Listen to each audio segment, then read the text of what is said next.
This statement of stewardship reads like a mundane description of lawmaking, but it is one of our most treasured documents. Gondor is a realm of law, not of kingly pronouncements. Since the disappearance of Eärnur, our last king, Gondor has thrived under the guidance of ruling stewards, each a lord of Minas Tirith. The steward's office is hereditary, and its decrees are law, unless a king someday returns to Gondor's vacant throne. And even then, I'm not sure what use we'd have for a monarch, save to keep the cushion on the throne warm.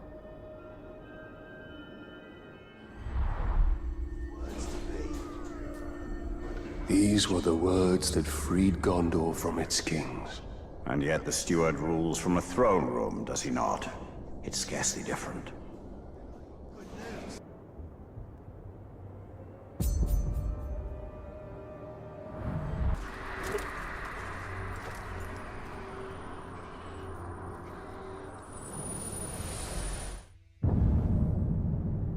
But some things were lost forever.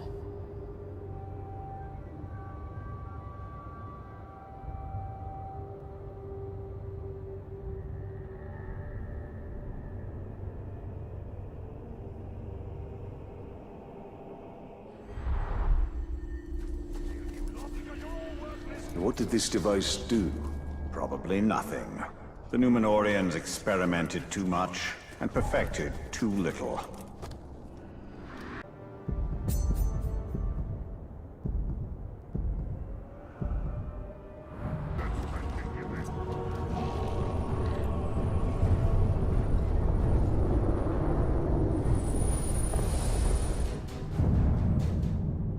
There are no dwarves in Mordor. At first glance, this land would seem to suit them. Plenty of stone for carving and ore veins to mine. This shield belonged to a dwarf from another age who did come to Mordor, though not as a craftsman nor a miner.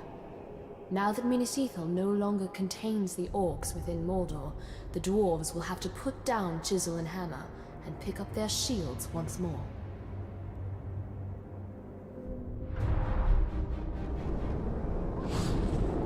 Dwarven shield?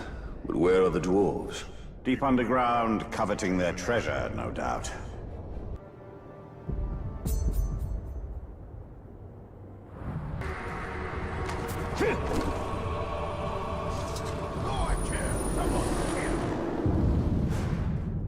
I do not fear the orcs, but in the deep of night I will admit this. I fear their drums. An orc can be defeated in battle. His threat can be walled off or outmaneuvered. But the low rumbling of the drums, that cannot be halted by any artifice of man. Those drums are the heartbeat of their factories, and every beat marks the orcs' relentless advance. We seized these drums in a raid, and I locked them up in the Great Hall so that no orc could ever play them again.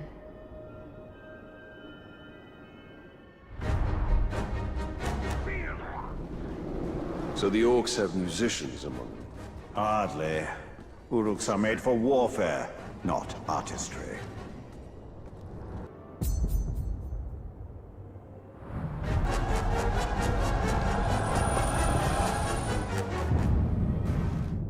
It has long been customary for the people of Minas Ithil to offer an amphora of water or wine to any visitor from beyond our walls. Such travelers were rare, especially recently, and making the trek to the frontier almost guaranteed a thirsty guest. But when our need was greatest, no one from Gondor came to our gates, thirsty or otherwise.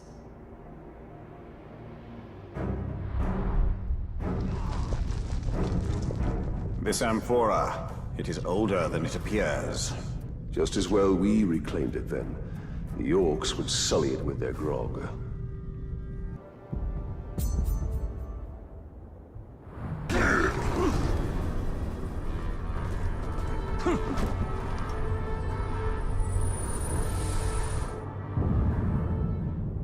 We know little of the Haradrim, mostly folk tales told around the campfire. The stories say they are fierce, pitiless warriors, as cruel as the orcs and as stern as the southern mountains beyond which they hail. Those folk tales convince many a Gondorian child to behave, but I cannot reconcile them with what I see in the only Haradrim I know, Baranor. He is fierce in battle and stern when needs must, but cruel? Never.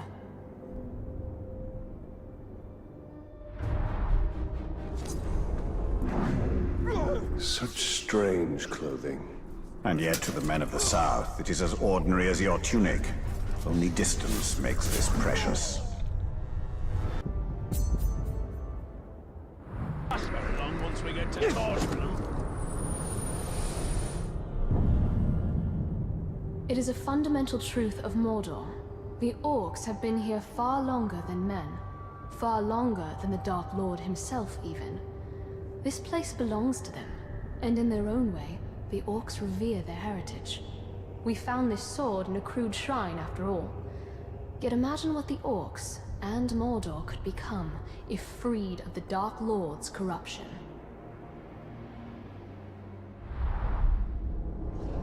The Orcs can temper a blade, I'll give them that. They produce weapons in mass, but they give little care to each one.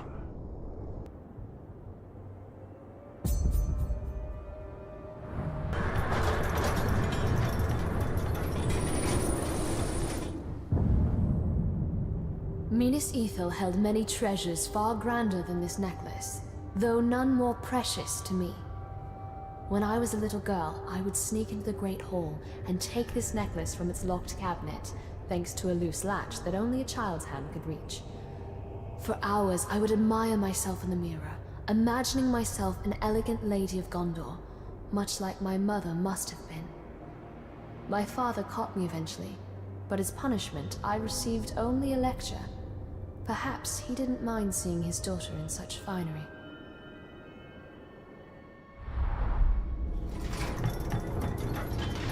I'm surprised this necklace isn't hanging from some Orc's neck. Perhaps their stubby fingers cannot work such a delicate clasp.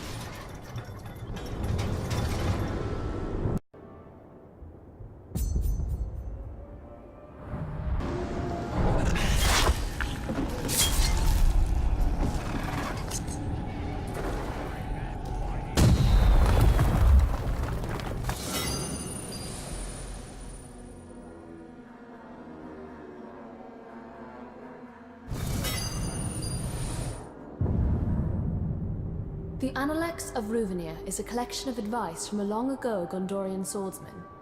It includes a series of exercises he guaranteed would lead to triumph in every duel. Like all young Gondorian soldiers, I studied the Analects a great deal, and I learned two key things. One, Ruvenia's swordsmanship was undoubtedly better than his penmanship. And two, in Ruvenia's time, duelists were far more courteous than the Orcs of Mordor. War ignores such niceties.